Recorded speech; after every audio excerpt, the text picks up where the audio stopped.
Olá, sou a professora Dejane, sou aluna do ProF Polo Unimontes e estou aqui com os meus colegas Gleidiene, Camila e Paulo Vitor para apresentarmos a vocês uma atividade da disciplina Metodologia do Ensino da Educação Física. Essa disciplina trouxe para nós, nesta semana, discussões valiosíssimas sobre a pesquisa sociocrítica, a formação de professores, o currículo e a didática na educação física. O primeiro texto que nós iremos discutir é o texto intitulado Formação de Professores e Didática para o Desenvolvimento Humano. E o trabalho faz uma crítica, o artigo apresentado, o trabalho proposto, faz uma crítica sobre um dos problemas existentes na organização do currículo para a formação de de profissionais, né, de professores, que é a dissociação entre conhecimento disciplinar, relacionado aos conteúdos, e o conhecimento pedagógico, relacionado à metodologia de ensino. O trabalho elucida sobre as dificuldades, muitas vezes encontradas, sobre o domínio do conhecimento de conteúdos da disciplina e a metodologia para ensinar esses conteúdos. Para os professores formados em pedagogia, por exemplo, há ênfase na metodologia de ensino das disciplinas, em detrimento do saber teórico limitado dos conteúdos. Enquanto que na formação de professores das demais licenciaturas, há uma ênfase maior no domínio dos conteúdos disciplinares, né, do conhecimento disciplinar, em detrimento do conhecimento pedagógico, causando sérios prejuízos na nossa prática docente. Sim.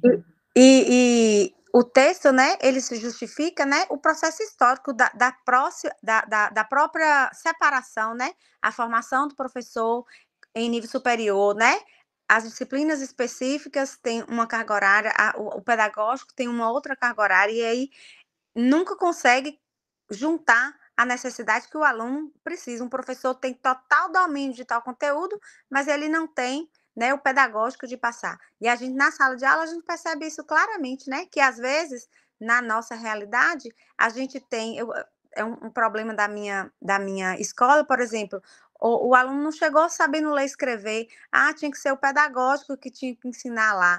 E aí não tem total domínio do conteúdo, e aí esse artigo trata muito bem dessa questão. Eu acredito que o grande ponto que Libânio traz é o equilíbrio, né? Porque é como se estivéssemos em polos diferentes.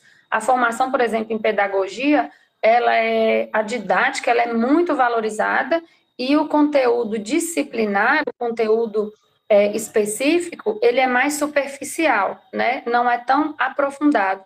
Já nas disciplinas que têm esse aprofundamento, que nas disciplinas de língua portuguesa, matemática, nas demais disciplinas, a educação física em si, nós temos um conhecimento técnico, teórico, muito aprofundado, e já esse conhecimento pedagógico é realmente defasado. Então, acho que o grande ponto desse artigo é encontrar o equilíbrio entre a formação pedagógica e a formação disciplinar dentro do currículo. É o que Davidov propõe, né? A relação entre o conhecimento disciplinar e o conhecimento pedagógico. Unir esses dois conhecimentos para que o aluno consiga mobilizar suas capacidades intelectuais para poder aprender. Agora vamos para o próximo, né, colega? Vamos lá.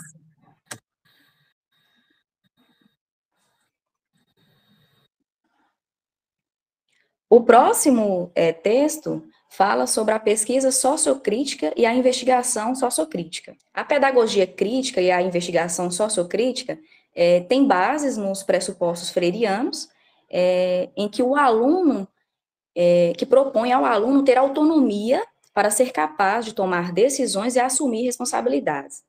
Paulo Freire defendia a ideia de que o aluno precisa fazer a leitura crítica do mundo para poder transformá-lo.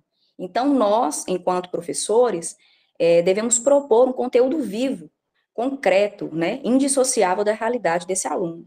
Então, devemos trabalhar no sentido de democratizar a escola, assegurando uma educação que seja de qualidade para todos, né? Agora tem até um ponto importantíssimo no artigo, né, que ele cita a questão da pesquisação, que foi a metodologia adotada, né, nesse estudo. E nós, enquanto professores, assim, a gente sabe da questão das intervenções, da importância das intervenções no meio escolar, né? E a pesquisação, ela tem justamente esse pressuposto, né, de você detectar uma problemática, né, dentro das suas aulas, e a partir dela você propõe uma intervenção, ou seja, você detecta algum problema e aí você propõe uma intervenção para corrigir esse problema. E nós enquanto professores, a gente tem essa metodologia, né, ao nosso dispor, uma vez que, assim, através dessa pesquisa a gente consegue despertar no aluno a criticidade, né, a questão da autonomia também, né? Às vezes a gente sabe de problemas, mas aí o professor, às vezes, ele cruza os braços para determinados problemas, né? Acabando passando por cima. E dessa maneira a gente sabe que a gente não vai conseguir atingir a formação integral desse sujeito, desse aluno, né? Enquanto cidadão. E também nesse artigo ele trouxe, né, a maior parte dos assuntos tratados, ele traz as avaliações, né? Os temas que teve maior ênfase, né? As avaliações de ensino secundário, as avaliações no ensino superior, os estudos provocativos, estudos sobre avaliação e essas experiências. E mesmo que tem pouco, ainda são poucos os estudos a respeito da avaliação, mas a gente percebe que na nossa prática, né, no dia a dia, é um tema ainda difícil da gente trabalhar, de perceber qual é o melhor, e aqui ele até sugere, né? Ele fala da autoavaliação, que é uma perspectiva, né? De trabalhar com esse aluno para ele se identificar, saber se avaliar, né? E conduzir o trabalho, né? Nortear o nosso caminho. Né? Mas a gente percebe que, apesar de estudos, a gente ainda tem essa dificuldade, né? Você falando essa questão aí dos estudos provocativos, também foi uma outra abordagem que me chamou muita atenção, né? Que o autor, ele sugere também esse trabalho através de estudos provocativos, né? Você utilizar gráficos, bibliografias, imagens, né? Ele até cita a questão na aula de educação física, você utilizar revistas para poder trabalhar a questão do corpo com os adolescentes, né?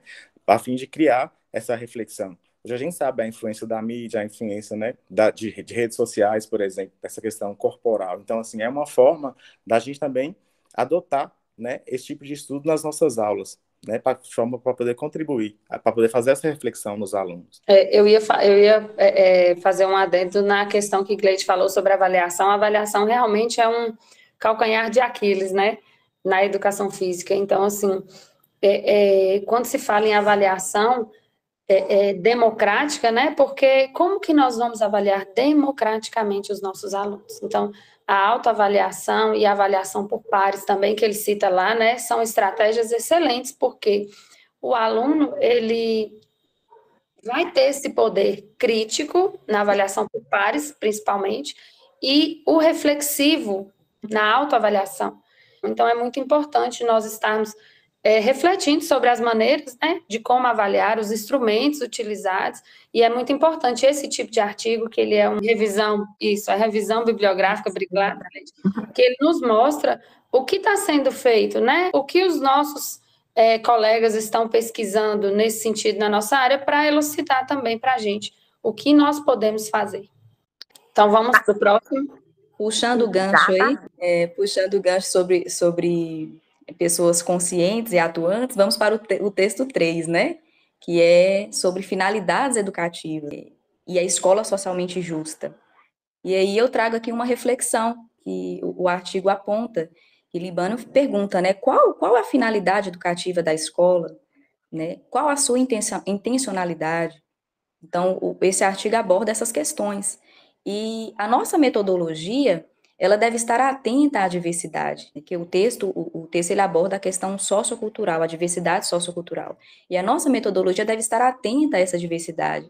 Nós devemos estar atentos às singularidades dos nossos alunos, né? Pois a sociedade ela é diversa, né? O mundo ele é plural.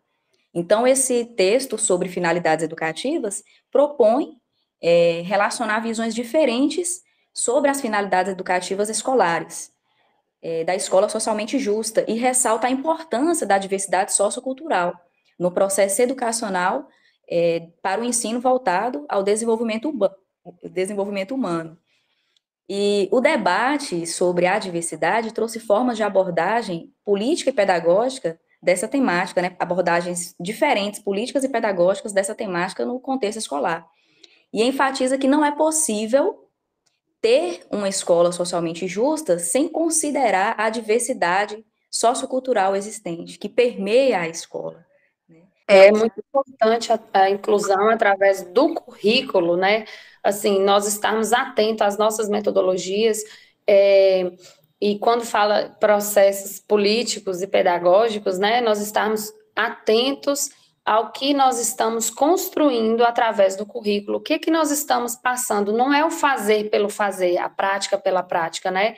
Então, nós precisamos estar muito atentos a essa finalidade. Eu venho destacando aqui essa finalidade máxima da educação, que está destacado no slide, é o desenvolvimento de todas as dimensões do ser humano naquilo que ele tem de universal, cuja realização no ensino implica considerar a diversidade sociocultural dos alunos.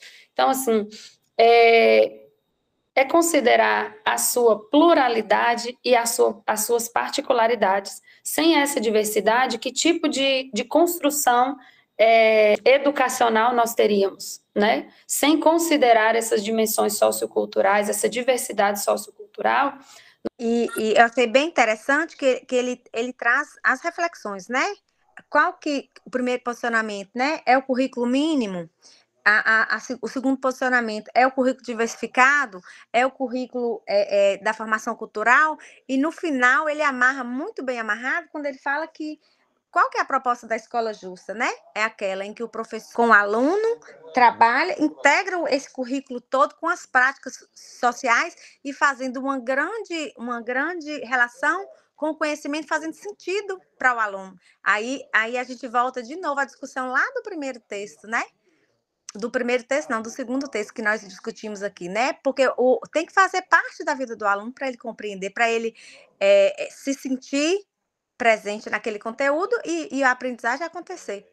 E é interessantíssimo, assim, porque o artigo, ele inicia com essa questão que Dejane colocou, e ele finaliza: para que servem as escolas, né? A última frase dele é essa, ou seja, é uma reflexão que a gente tem que estar sempre fazendo, né? Para que serve a escola? Qual a minha função enquanto professor? O que eu tenho que despertar no meu aluno? Né? Quais são os objetivos que eu tenho que propor para poder alcançar essa questão da sociocultural, né? E o autor até lista essa questão da gente também diversificar o currículo, né? Como o Gleide falou. E diversificar de maneira que você também vai atender a realidade daquele aluno, né? Tem até esse questionamento dentro do artigo, né? Quais são as tradições culturais? Hoje a gente tem aí uma gama, né, cultural na nossa região. Por exemplo, temos festa dos catopês aqui em Montes Claros, né, que é uma festa cultural. Nossa colega Camila, lá em Mirabela também, tem a cultura dela. Então, a gente tem que tentar trazer para esse aluno, né, abordar com esse aluno essa cultura local. E isso é possível através de quê? Desse currículo diversificado, né? A gente sabe que quando a gente tem um currículo diversificado, ele faz total diferença na formação sociocrítica desse aluno. Sem dúvida, colega. Então, eu acho que eu venho refletindo muito na minha prática pedagógica que tipo de conexão eu quero gerar com esse conteúdo, com o meu aluno. Ou que eu posso gerar, que tipo de reflexão eu posso trazer, dado o contexto que eu estou inserida, né? É interessante eu falar aqui para os meus alunos de doping, de anabolizante, mas como que eu vou trazer, por exemplo, os meus alunos do ensino médio essa temática, né? Como que eu vou contextualizar dentro das nossas vivências, da nossa comunidade, né? Igual Gleide, a nossa colega Gleidiene trouxe para a gente lá da Bahia, aqui nós conhecemos como queimada, e lá é o baleado, né, Gleide? Então, assim, essa construção cultural, ela faz toda a diferença. Talvez na minha escola, o baleado ou a queimada, ele não faz tanto sentido para a prática, mas na sua escola, né, Gleide? Exatamente, né? O meu problema de pesquisa é exatamente porque é um conteúdo que faz parte e a gente tem que aproveitar esse conteúdo que eles gostam, que eles interagem, e aproveitar toda a diversidade, né, que a gente pode trabalhar, né, como a gente pretende, a questão do gênero, a questão da inclusão, a questão da violência. Então, eu estou